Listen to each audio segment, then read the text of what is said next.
The Williams team and family bid arrivederci to the world of Formula One. A stroll in the hills, Ferrari are facing a crisis. Is Albon good enough to be next to Max Verstappen? We talk about the driver of the day in Belgium, and then, of course, we look forward to La Pista Magica, Monza. Welcome to the F1 PitBox.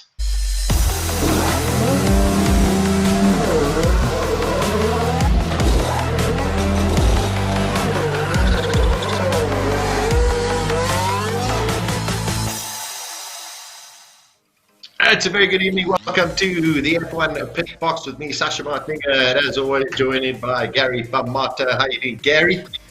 Very well, and you? Very well, and you? Good, man. Sporting the GTC jacket, ready for racing soon, huh?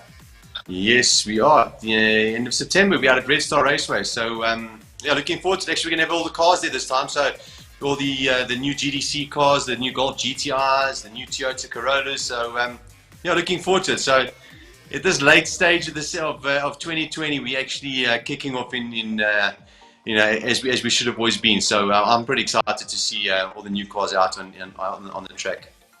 I'm equally excited, and anybody who's watching, we all know Gary, and he's a hustler. I mean, he's just so fantastic. But I want to see him in a race car. So somebody, come on, man, put Gary in a race car, for goodness sake. Wouldn't you like to be there, Gary, as well?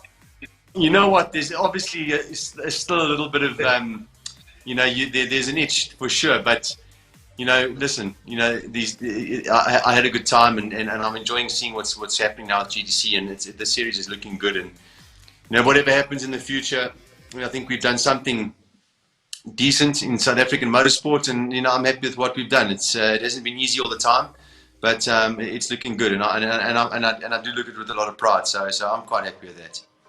Yeah, there we go. I'd still like to see him in a racing car. Okay, let's kick off.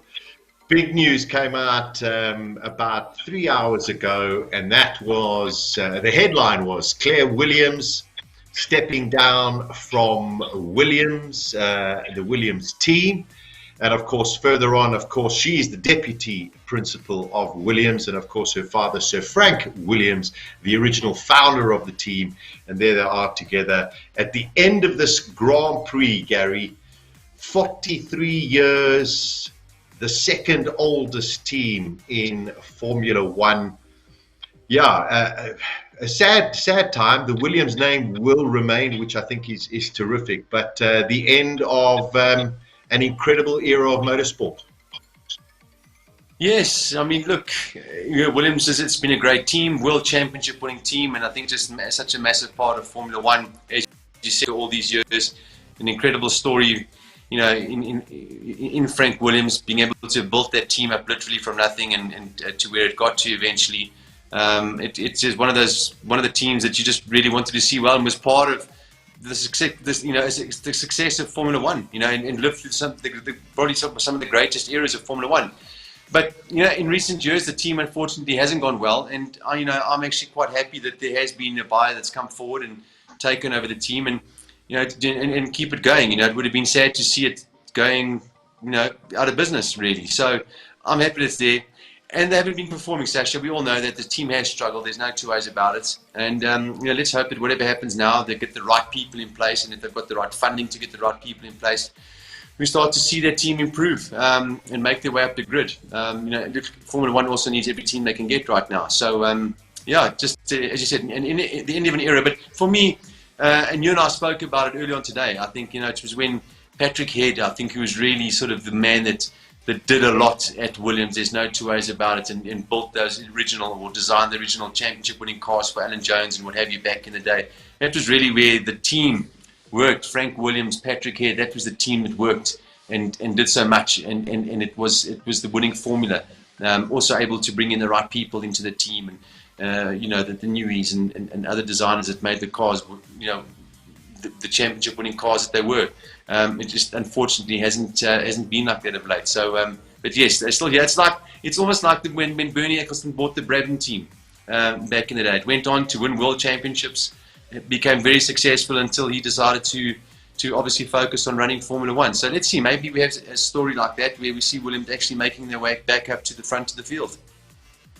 Yeah, I think most people, you know, who have followed Formula One, and I mean, you know, you got to go back to 1973. 1977.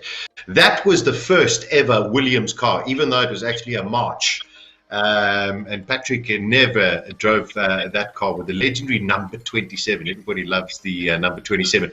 We're going to go through just a little bit of the history of Williams, but I think it would be pertinent to dedicate a good segment of one of the future shows to what Williams is. But I've got to echo that sentiment. When Patrick Head left, and you know, this is not about you know, who's to blame and why are Williams in the story now, but you know, every team has gone through cycles.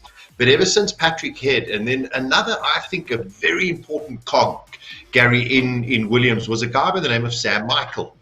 And Sam Michael just seemed to manage and keep everything together. And perhaps maybe he came to a bit of a headlock with either Sir Frank or with Claire Williams at the time. And ever since Patrick sort of moved away, even though he was there as a consultant, but Sam Michael left, things didn't really gel the way that they should have. If you think of the resources that they had, not the resources they have now, but the resources that they had, they should have achieved a lot more. And it's been desperately sad to see what has happened since the end of 2017. Yes, absolutely. I totally agree with you. And, you know, we've spoken about this with regards to other teams as well that maybe are not performing. And it's all about the people, like any business. You know, if you really think about it, you've got to have the right people in place and those right people being able to work together to make and produce championship winning cars and a team that works well and is doing what they need to do. But I also think that they, in recent years, have been left behind somewhat. I mean, if you look at what Mercedes-Benz is doing at the moment and how they operate and just what they are, I mean, that's the kind of team that you need to be able to be winning championships right now. And I mean, they've got some phenomenal people in Mercedes-Benz. It's a mega operation. You know, Ferrari, you know, yes, has all the potential to be that, but again, you know, maybe there's a lot of things that need to change there. But, you know, you look at a team like Williams and you sort of just get the impression that in the last couple of years, certainly, they just haven't been able to keep up. And yes, there's been a funding problem and they haven't had the right sort of sponsorship and what have you. But at the end of the day, when you're performing and you're a top team, you are going to be able to attract that sponsorship and go forward. So it's sort of a vicious circle. But yes, for me, certainly, you just got the feeling that, you know, it's just that we're sort of a shadow of what they were back in the sort of mid-90s, 96, 97, when they had a car that was just, you know, capable of winning championships in almost anybody's hands. Yeah, and I suppose also you got to go back to 92 and 93, but I'm going to ask Fritz to bring back that last image that we had, and that was the first, there we go.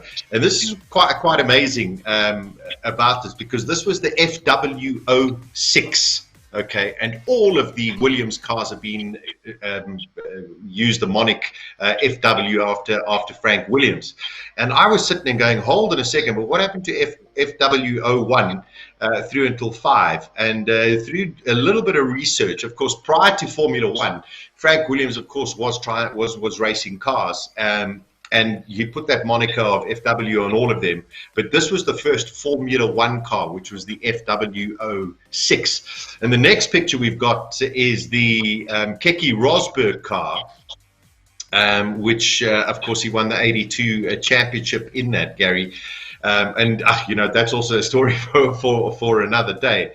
But the wonderful thing, I think, about Williams and Frank Williams, you know, and maybe they'll continue to use the moniker FW, but, you know, if you go back to the Mansell era, 1992, 1993, and funnily enough, I read an article today, Sebastian Vettel bought one of not Nigel Mansell's car, but a Williams car, FW14B, which Mansell drove. But if you take those 92, 93, and then, of course, 96 and 97 Williams cars, I mean, those can go down within the top 10 greatest ever F1 cars made. Absolutely. And, you know, and you can quite understand why Vettel bought that car, a very special car. And I think, you know, the technology that they introduced, you know, active suspension, that sort of stuff at that time, the sort of pioneers, in that space, really in the mid-80s, started introducing it, and then really, I think, perfected it in the early 90s, and culminated with Mansell just absolutely walking the championship in a car that was just phenomenal. And then, of course, Prost a year later, doing the same in a Williams. So that was the car to have. And remember, this was a team at one stage that Ayrton Senna actually offered to drive for free. That's just how good Williams were back in the day. So it just shows you, where they've gone. You know what? One final thing on Williams, the interesting stat that I've come across, and I like some of these funny little quirky things. If you look in the modern era of Formula One and talking from the 80s and the teams that have won, besides your one-offs like your Brauns, etc., Ferrari have had a multiple world champion in a car, Michael Schumacher, Renault with Fernando Alonso, Mika Hakkinen with McLaren, Sebastian Vettel with Red Bull, and of course Lewis Hamilton now with Mercedes. Nico Rosberg, of course, retired after he won the championship. Williams have never had a double world champion in any of their cars. They've always just been a single year, amazingly. Of course, just one of those crazy, silly little stats. Well, they seem to have dropped the drive. That's when the driver won the championship, he left the team. From Alan Jones to Keke Rosberg stayed around for a bit, but Mansell won it, Prost won it. They were all out of there. Damon Hill, Villeneuve stuck around, obviously, but the car wasn't as competitive with Renault pulling out at that stage. But you're right. Actually, thinking about it, with all those great cars, and that's actually quite an interesting stat that they've actually never had a double world champion. Yeah, quite bizarre. Listen, well done. We can only salute Sir Frank Williams and his family. 43 years in the game of Formula One. Of course, they'll be sorely missed, but it's also most probably a good time for retirement. And we wish the new owners all of the great success and to continue the Williams name. Okay, Gary, not the most exciting Formula One race last weekend at Spa. If you look at first, second, and third, behind that, it was fantastic. Yeah, there was a great race behind it. I mean, if you look at the picture and you see, the AlphaTauri in there, that had a fantastic weekend. Gasly had a great weekend. But Sasha, I just want to, I know the race may have not been great, and unfortunately, we've got this extreme dominance in Formula One. But just going back to qualifying, and I looked at Hamilton's qualifying lap. And that car around Spa, which, as we know, is just an awesome racetrack and high-speed track and just a track that everybody loves.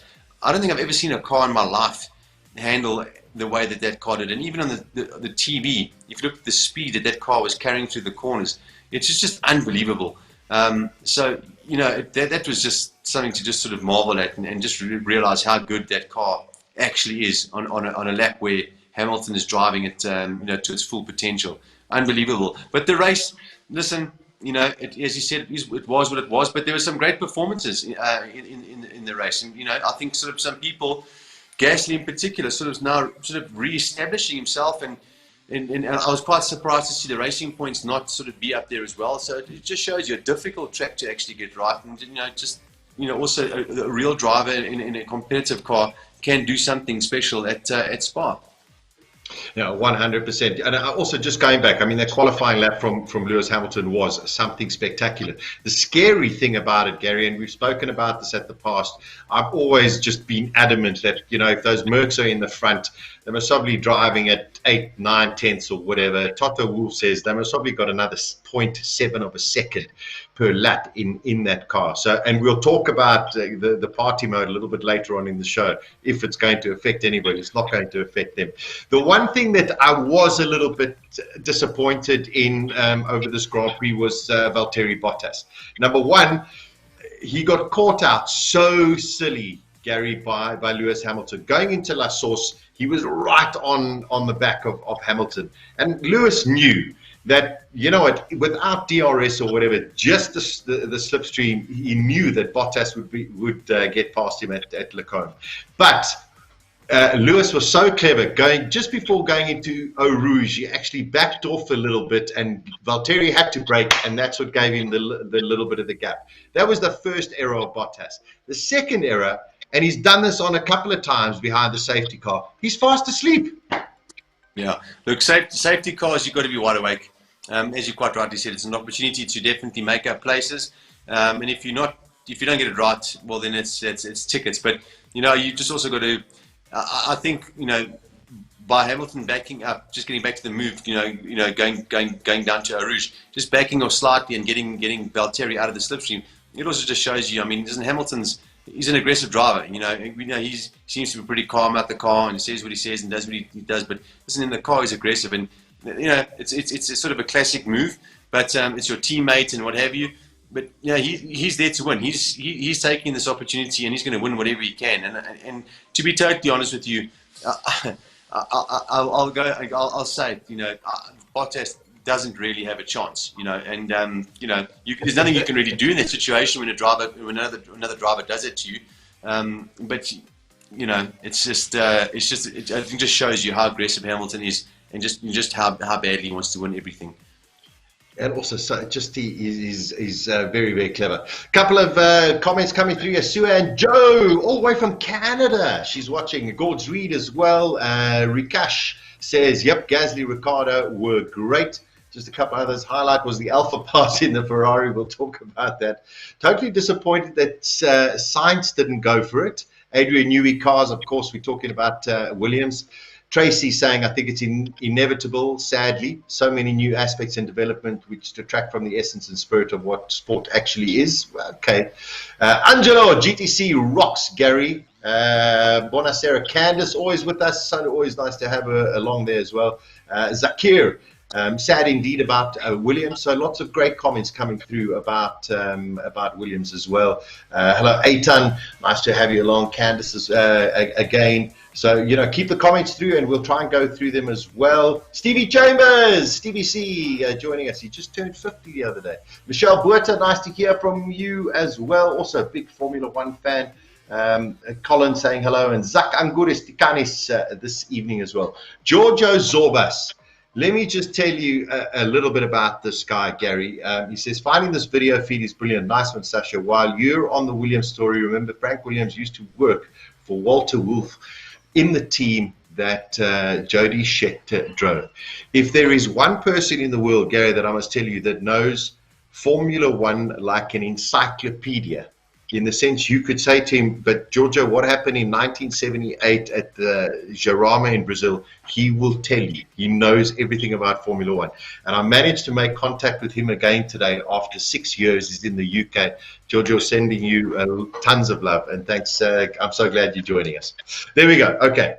Now, the last thing before we move on, Gary, and this just worries me just a little bit. Lewis Hamilton coming out and apologizing for winning races and not saying that it's boring, but he's sorry that that people are getting upset with this total domination. That on its own speaks volumes about perhaps the state of where Formula One is, or just the fact that no one seems to have an answer for Mercedes-Benz. Look, first of all, I wouldn't apologise if I was winning Grand Prix. I don't think he needed to do that. You understand why he probably said that, but you also got to put all of the criticism that you get in the media and whatever platform it is these days that people are saying things on. It's got to go out the window. It's not every day that you get a car that he has in his hands, although he's just managed to have a car for a very, very long time in comparison to a lot of other people in their careers. But yes, as I said, and that's why I mentioned that qualifying lap early on. And that guy, love him or hate him, whatever your position is, he's an outstanding driver. There's just no two ways about it. And that qualifying lap just gave me goosebumps to see what he did in that car. So you know what? He's winning Grand Prix. He deserves to win the Grand Prix. He's built the best team around himself. He's got the best car there. He's driving exceptionally well and one of the best drivers out there. I don't begrudge him for winning the Grand Prix. Yes, of course we want to see a race. There's no two ways about it. And some of the Grand Prix do maybe allow you to nod off from time to time, because it's also a very complicated race as well. It's not a straightforward race. There's strategy involved. There's a lot of other things involved as well. So it's really something just got to sit down and look at and see. This could all change very quickly. Once the new regulations hit, you assume not, but we've seen it happen before. Red Bull is a case in point. Before the new engine era arrived. But yes, I don't know. I'm just saying, for me, Hamilton, get out there, enjoy winning the car, enjoy driving a winning car, and you don't really need to be apologizing to anybody for and why should he slow down to make a race of anything? It really is up to everybody else to catch up. As frustrating as it is for fans to watch and see the same car winning all the time, you've also got to just take your hat off to Hamilton and Mercedes-Benz for just what they are actually doing in Formula One. And you can't discount that, because what they're doing is absolutely phenomenal. And yes, I understand that it is sometimes a little bit boring. But, you've got the same sort of thing sometimes in MotoGP without Marquez. Right now, you've got MotoGP that's now amazing. I mean, really, you don't want to miss a race. But with Marquez there, it's a different story, and unfortunately, these guys are just that good. And also, this is not something that is new to Formula One. And there was the tribute, of course, to the Wakanda actor who unfortunately passed away over the weekend. So that was Lewis Hamilton's tribute. It's a very good evening to also Diane Guest joining us. She used to come and join us at the Baron when we were allowed to go out and socialize with everybody else as well. Also, Gary, I think the emphasis also is on passion. There are people who are so passionate. I think most people are passionate about Formula One, but there are people who are passionate about Ferrari. There are people who are passionate about Red Bull. There are people who are passionate about Mercedes. And then, of course, the drivers. There are people who are passionate about Lewis Hamilton, about Sebastian Vettel, about Max Verstappen. And then you have the detractors as well. So anytime your driver doesn't win, of course, everybody goes off the handle. And I think you summed it up perfectly to sit there and say, this guy at the moment, you have to admire everything that is around him.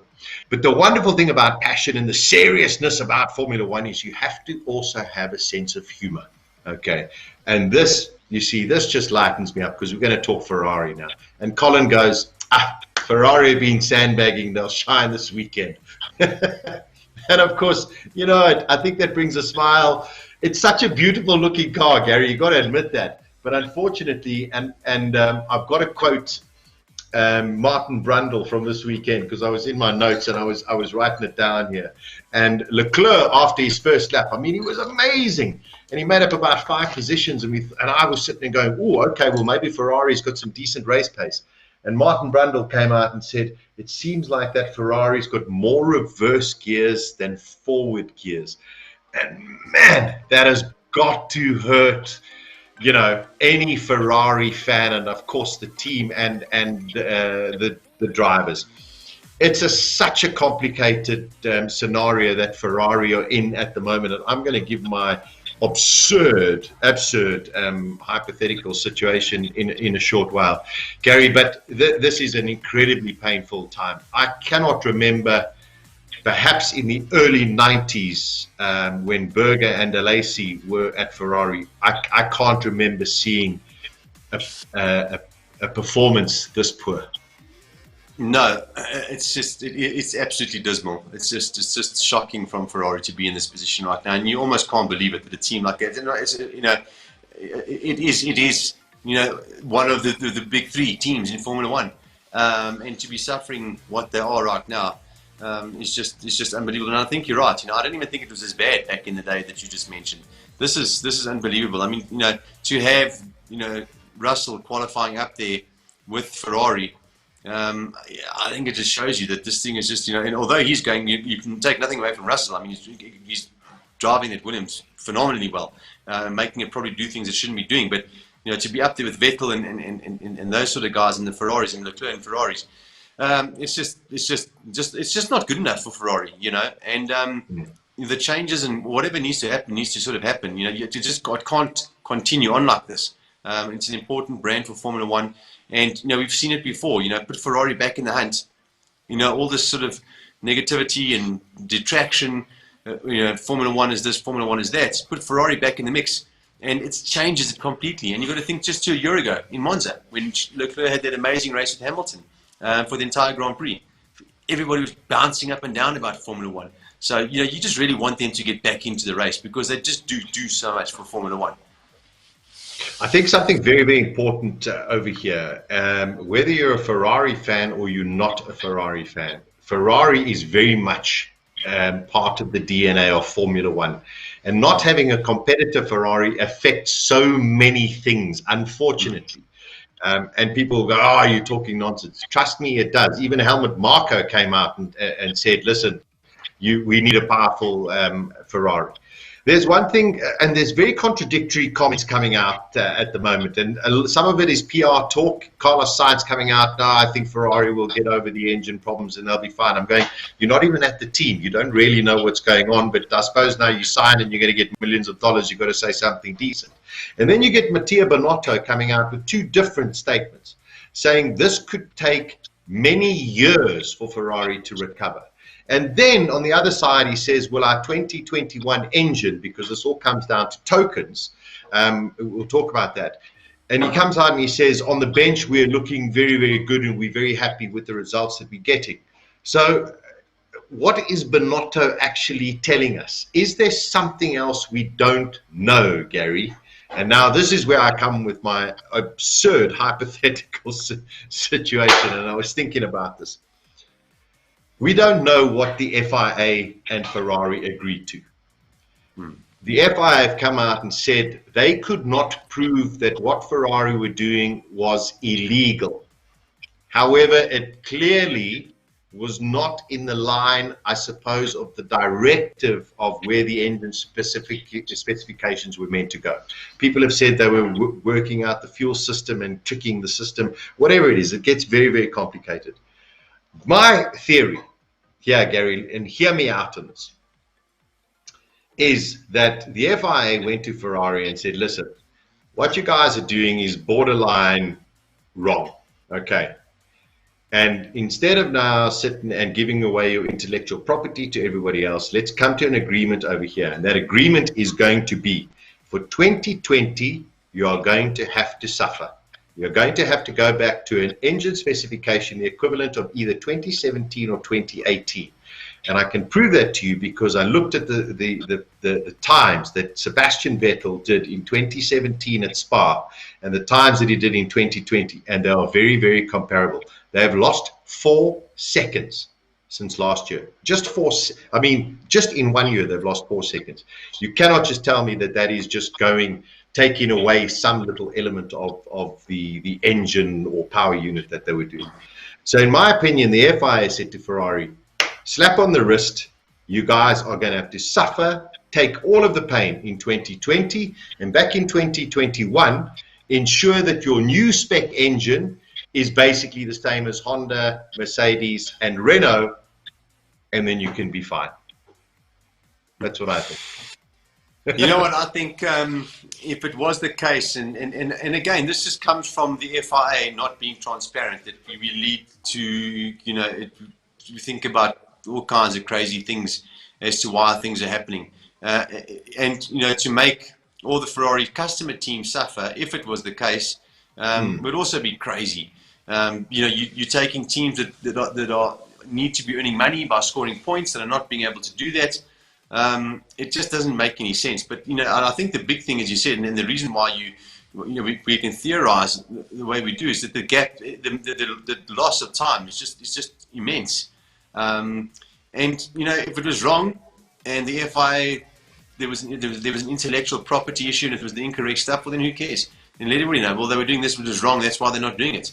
Now, it's just the whole thing. The whole thing transpires from the fact that they were not transparent with what Ferrari were doing, and it is frustrating. So yes, we have this situation now where the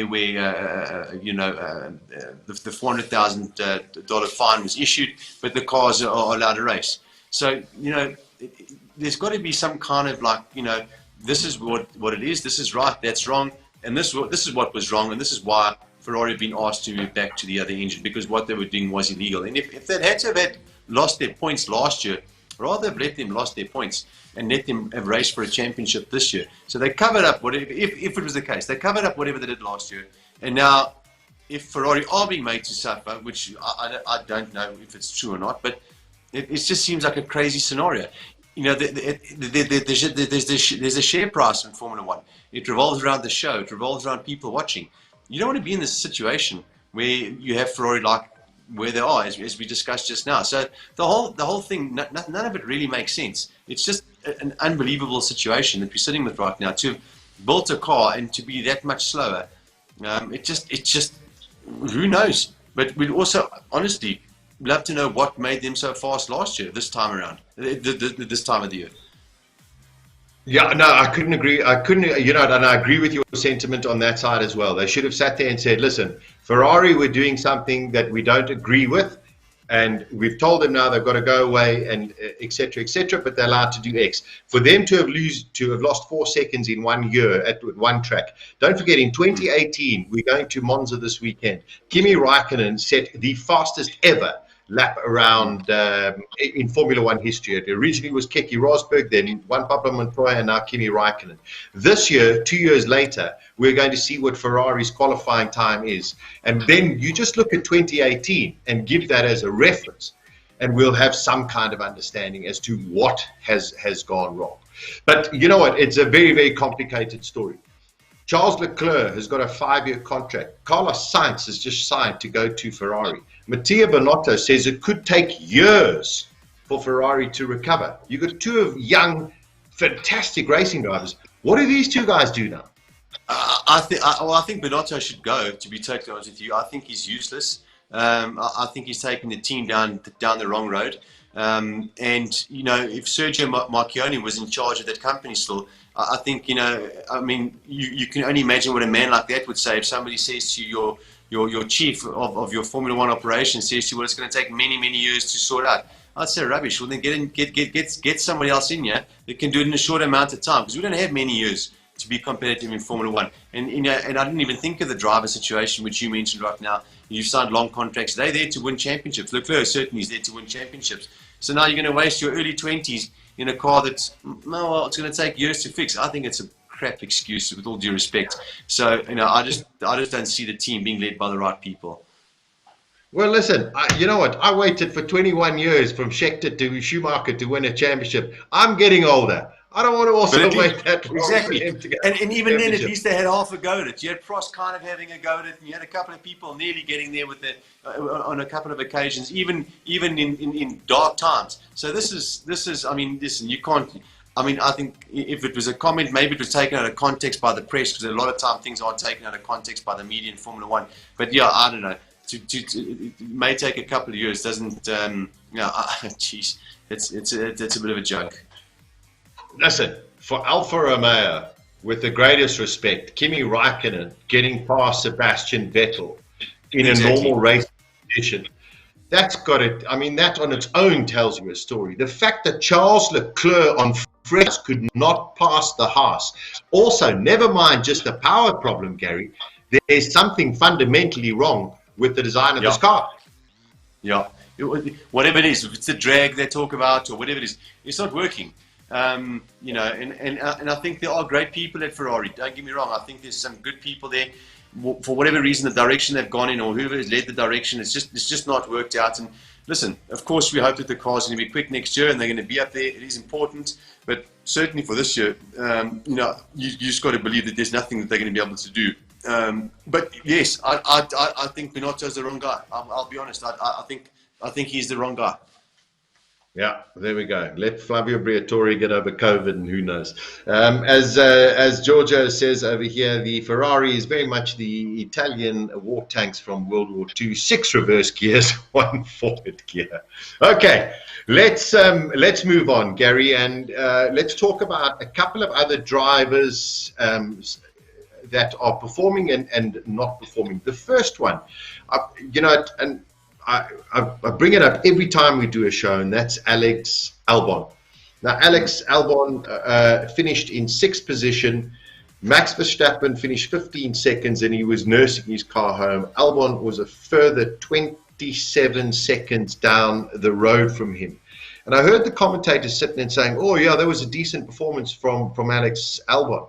I watched Pierre Gasly, I watched Danny Ricciardo drive past people like they weren't even there. Alex Albon, I'm sorry, in my opinion, is not the right person at Red Bull, and they're going to destroy his career if they continue with him in this regard. They dropped Gasly last year for Alex Albon, and Albon, I think, is on the brink of going nowhere. I know it's not easy being Max Verstappen's teammate. I don't think most people would want to be there. But Gary, I'm not impressed by his performances in exactly the same car. No, it hasn't been great. You're sort of almost waiting for that moment where he sort of steps it up and just gets. I mean, listen, you arrived here last year at Spa in the car for the first time, which was impressive. You thought, okay, listen, he's a couple of tenths off. He's going to get better. He's going to build on it. Yes, I think everybody knows that it's going to be tough to beat Max. But, you know, a team like Red Bull also needs a second driver that's going to be able to take good points on any given day. And he just hasn't seemed to be able to reach that point. And I'll say something here, and I may be crazy for saying what I'm saying, but, you know, I'll say it anyway. Being knocked off in Brazil by Hamilton, being knocked off in Austria by Hamilton when you're in those podium finishing positions, I don't know how much that just knocked his whole sort of confidence and maybe frustrated him somewhat. Who knows? Because it hasn't gone well since then. It just hasn't gone well. You know, at least then there was opportunity. He was making strategy calls with tires that were putting him in a position where he could take advantage of safety cars and what have you. Things like that just don't seem to be happening anymore. It's just. I agree with you. You know, you're just waiting for more from Albon. There's no two ways about it.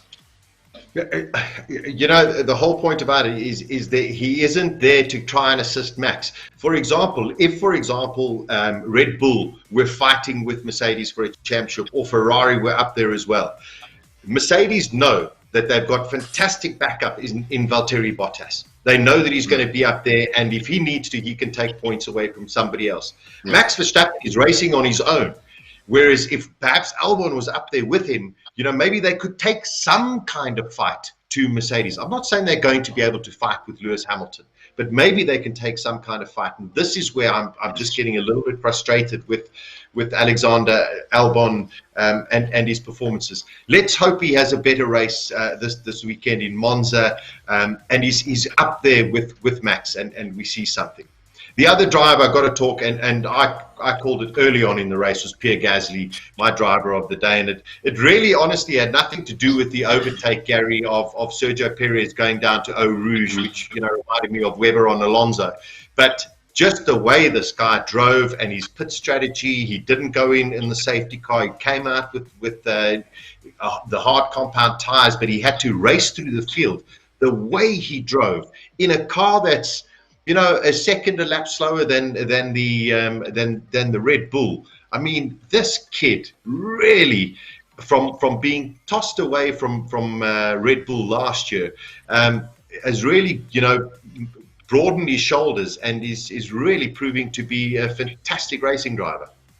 Yeah, look, maybe they're chucking, you know, Max.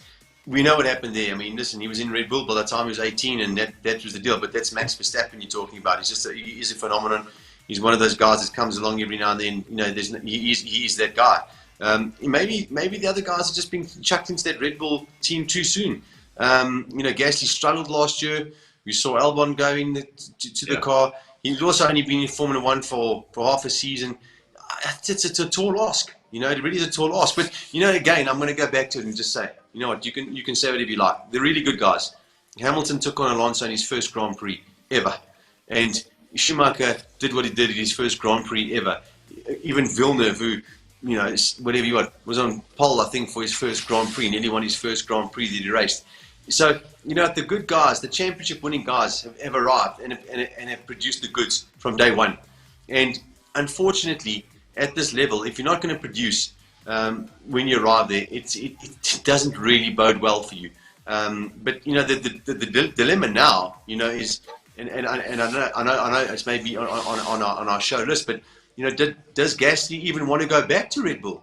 You know, he's having a great time at AlphaTauri. He's building a great name for himself.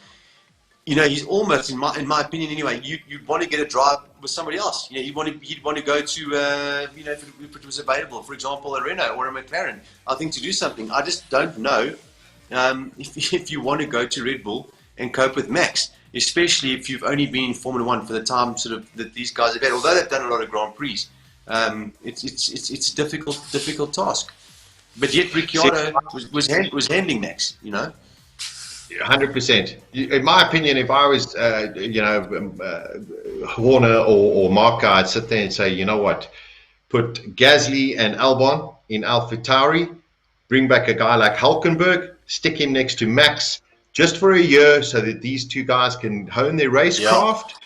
Hulkenberg's not going to be close to Max, but you know what? At least it sort of gives these guys that learning, that racing experience without having the pressure of trying to be Max. And then from there, you sit and basically say, okay, well, now we can promote one of you two. Yeah. Maybe not, not a bad solution. I agree with you, and we saw a little rumor, flitting around that Hulkenberg was maybe being looked at, but it's not. It's actually a great idea. And I know you've got your junior program and you want to bring your guys through, but I think just in order to create some stability and some certainty in terms of what you've got in your young driver program, sometimes maybe you've got to divert and adopt a different strategy. Hulkenberg was pretty close to Ricciardo in the races last year. Qualifying at Renault, Ricciardo seemed to have a slight edge on him, but in the race he was good. And on his day, Ricciardo was able to take the fight to Max on more than one occasion. Correct. There wasn't this massive gap that we see now. So it makes a lot of sense, but who knows what these guys are thinking. But Hulkenberg, we all know, proved the point. He is quick. We saw him this year. And there's no doubt about that. I think it would be a great move to do something like that.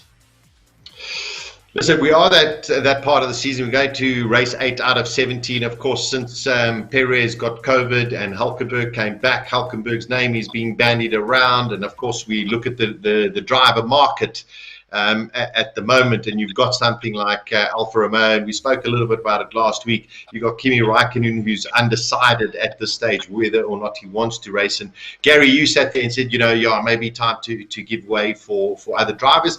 And I agree with that to a point, but when people sit there and say, oh, well, Kimi's just there because he wants to have a little bit of fun. I had onboard footage of Kimi's first lap or part of his race around Spa, and I tell you, he had a shocking start. He had an old engine, and he sat there and he drove and he passed people as though he was going there to go and win a championship. So I still think Kimi's got it. The driver I want to talk about is Antonio Giovinazzi, and unfortunately, in my opinion, this guy does not make the grade. And I'll qualify it in a short while, but Alfa Romeo are going to have to look at if Kimi decides to go, they're going to have to look at 2 new drivers, in my opinion.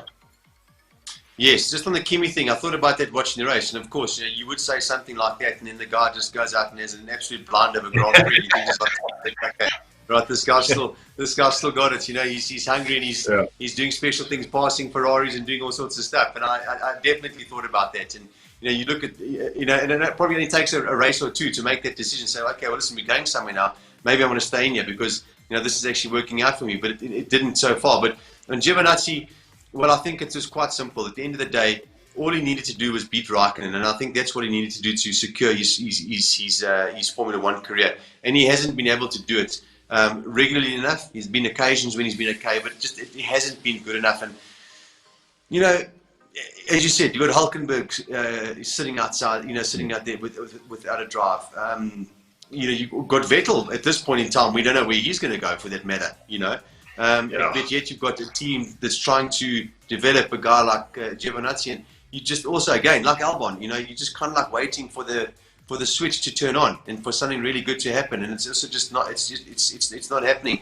And if you're Giovinazzi and you've got a 40-year-old Kimi Raikkonen beating you, it's just. I know I've said it maybe a couple of times already this year. It's not good enough.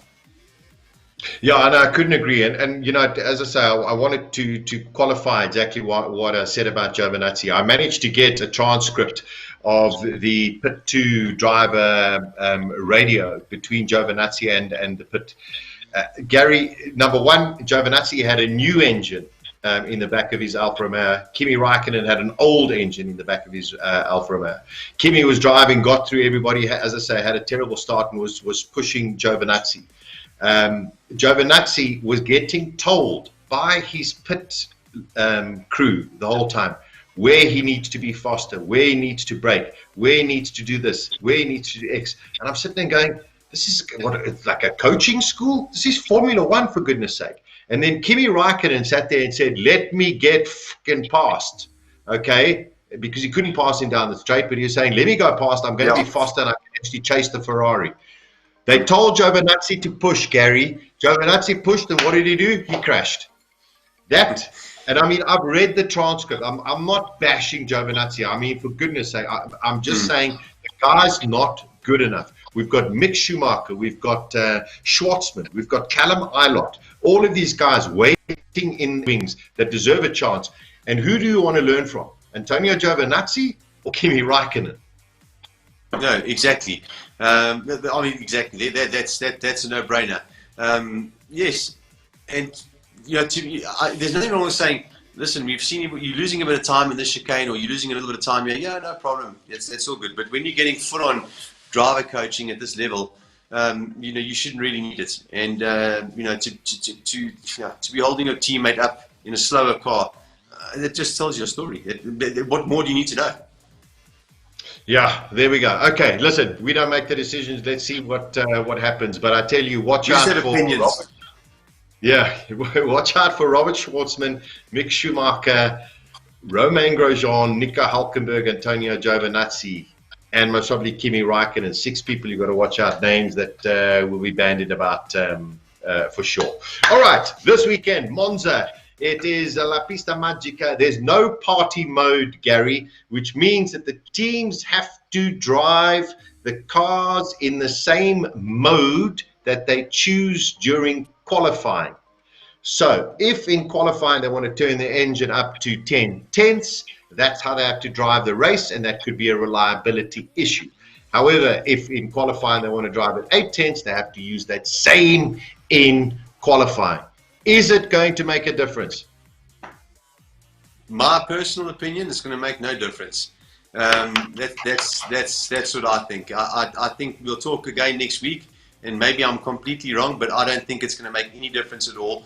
In fact, it's just going to allow Mercedes-Benz to be even more reliable, because they're not going to have to use anything extra in qualifying.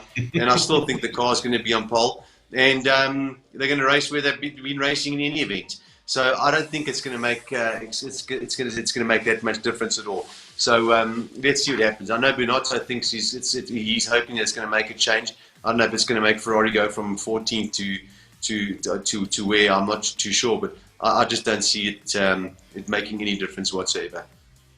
Yeah, I must say, I think I'm on the same sentiment as that. I don't believe that Mercedes are going to lose any power whatsoever. As I say, Wolf says they must probably got 7 tenths of a second around Spa, which means they must probably got a second around Monza in hand. The Renault versus Honda, it would be quite interesting. Ferrari at this stage, if anything, they need a party mode just to get behind the back of anything else. I don't believe it's going to make a critical difference. And also, there are some people, unfortunately, who just think, oh, this is just a maneuver to try and slow Mercedes down. It's not. They're trying to regulate what is happening within these engines. There's so much trickery that is going on, and they're just trying to narrow it down so that they can get more parity amongst everything else. If it does slow Mercedes down, yes, it'll make for better racing, but I promise you it's not going to slow them down by a fact that all of a sudden Renault and McLaren and Ferrari are going to be challenging them. No, I totally agree with that. There's just too much that's good with that Mercedes-Benz to believe that one thing like that is going to slow them down sufficiently enough for everybody else to all of a sudden be in the race. I mean, there's a lot of other things going on in that Mercedes, as you said. You talked about the 7 tenths. There's still a lot to go there, irrespective of this party mode. But let's see. It makes for better racing. Listen, fantastic. We're all in for that. But I also don't think it's a deliberate attempt to slow just Mercedes-Benz down. I think you've also got to try and sort of curb the development as well. And people start chasing an avenue that they need. It does start costing a lot of money. So nothing wrong with really just putting a lid on it and letting the guys go ahead. Yeah, a very good point to realize there as well is, don't forget the teams are allowed development on their power units, but only for the cause of reliability. And what the FIA are a little bit skeptical of is that people are using that reliability development to improve the power unit, and that's why they want to try and nullify it. That's basically where it is. Gary, it looks like it's going to be very hot on a Sunday, which maybe helped Ferrari a little bit because they say they couldn't get the heat into the tires, which they've never really had a problem with before. And my reasoning is they couldn't get the heat into the tires at Spa because they weren't fast enough. Yeah, well, that's got nothing to do with the engine. You know, the fact that they couldn't get the heat into the tires because the car is not working the way it should be, from a chassis point of view, from an aerodynamic point of view. Obviously, the car's just not working and getting the heat. So, listen, if there's any Grand Prix where they could, you know, do something and they need something to happen, it's this Grand Prix. I think it would just do a lot for themselves and you know, for the Italian Grand Prix and for Italy, just to at least let them have the grace. But I mean, geez, we're talking about a car that's nowhere right now. So, you know, I don't know. You got to look at Red Bull. You got to look at you know, Racing Point, those sort of guys, to actually taking the fight to Mercedes Benz, which, you know, Racing Point's case is slim. But you never know. You know, let's see what happens with Red Bull. But Ferrari, I just think, you know, it's just one of those years, and I hope that they're working hard on 2021. Yeah, let's hope so. Also, watch out this weekend for Renault. They were fantastic at Spa. I think they're going to be really, really good here at Monza as well. Weather's going to be amazing. I think we've got the C2 hard compound tire. We've got the medium, the C2 hard, the medium C3, and the soft C4. So we'll see tomorrow, Gary, from 11 o'clock. Magnificent circuit. Gary, you know it so well. You've won here before as well. It's a magical place. It's going to be very different without crowds. Yeah, listen, this Grand Prix in particular, I mean, we all know the Tifosi just go absolutely crazy for Ferrari. It's an unbelievable circuit, as you said. Listen, from a driving point of circuit, it's not the most difficult circuit in the world to learn. But, you know, just from an absolute atmosphere point of view and its locality and the history that surrounds it, it's a wonderful place to be. You know, I've been on there. You know, I've been to the track when there's been nothing going on there, no cars at all, and you can feel there's something that's going on there. So yes, at least we have that on our side this weekend going into Monza, and of course we'd love to see the Ferraris going well there in any event. But yeah, it's a track, as you said, it's quite close to my heart. So it was a dream of mine to always go there, just to go and watch a race there, and we managed to actually go and actually compete in races there. It was a fantastic time, and you know, it's you know, I looked at some of the guys walking into Monza today, and you know, you just sort of like feel that bit of energy. You know, it's Monza. It is the cathedral of speed. It is a wonderful place, you know, for Formula One and in any kind of motor racing. So, you know, there's always that sort of like glimmer of, or not glimmer, there's always that hope of, right, this weekend it's going to happen. You know, we're going to see it all happen this weekend, and it would be great if it was at Monza this weekend. It is a very, very, very special place. Also wonderful, there's going to be 250 doctors and nurses from the Italian health sector that have been invited along to watch the Grand Prix as well. It is a very, very special place, that's for sure. Listen, thanks for all of the comments, and thanks for joining us. I'm going to be hitting load shedding in a couple of minutes from now, so I'm glad we managed to do the show. Plus, just Fritz and Henk, who actually run the whole show for us, they're running on a generator tonight as well. So if you've been watching us and you're ready for load shedding, well, that's the way that it goes. I think first free practice 11 o'clock tomorrow morning. Yeah, it's going to be a wonderful weekend either way. It is Monza, something very, very special. Gary, we're going on a little bit of a fun run this weekend. Yeah, we are. We're going on the Carbon Black run on Saturday with everybody. I think about there's going to be a lot of cars in there. I think about 140 cars. So with Devin Andrews and his team from Carbon Black, so that's going to be a lot of fun this weekend. So look out for us if you're on the roads anywhere. It's going to be a lot of exciting and some beautiful machinery out there. So yeah, we're going to be out there. So you know, it's great after everything that's happened this year. So I'm excited to be part of that, and I know you're going to be with me in the car. So yeah, let's go and have some fun. So just thanks to the guys for inviting us along. Yeah, I really, really appreciate it. Looking forward to that as well. Gary, as always, such a pleasure. Oh, one last thing. I do get a couple of comments, people asking, why can't you show any of the footage of the accidents or the start or this? Unfortunately, we are prohibited from playing any footage whatsoever. So, if we could, I promise you, we would. Gary, always good to see you, my friend. I'll see you on the weekend. Yes, we'll see you Saturday morning. There we go. Thanks very much for joining us. Thanks for all of the comments and thanks for just being part of it. Please share the video amongst all of your friends so they can watch it as well, and enjoy La Pista Magica, the Temple of Speed. It is Monza this weekend, the Italian Grand Prix. For me, Sasha Martinengo, take care. Ciao, ciao.